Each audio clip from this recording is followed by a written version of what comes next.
Jacuzzi tubs that won't stay on when you press the button are a super common headache, but there are some simple tricks you can try before calling a pro. So, first off, if your jacuzzi button only works when you keep pressing it, it probably means the air switch or the hose connected to it is leaking air. Try finding the front panel of your tub.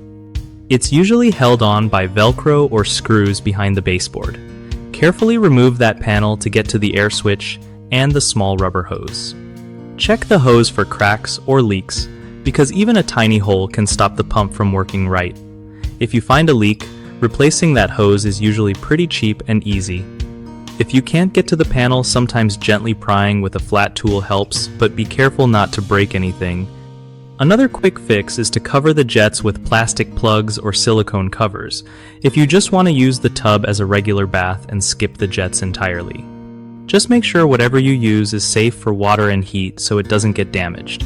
If you want to avoid spending over $1,000 on repairs, start with these DIY checks and fixes first. One of the biggest mistakes when dealing with jacuzzi tub issues is ignoring the air switch leaks. This is the most common cause of buttons not staying on. Fix this by inspecting and replacing the rubber hose that connects to the pump motor. Another issue is forcing the button cover off without knowing how it's attached, which can damage the tub structure.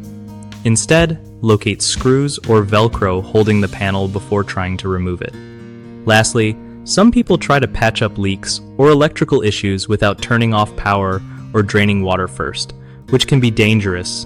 Always ensure the tub is off and empty before doing any work. BigHomeProjects.com is really helpful because it connects homeowners with trusted local contractors who know exactly how to fix things like jacuzzi tubs without charging an arm and a leg. Plus, if you're a contractor, it's a great way to find new clients who need your skills for big home projects like this one.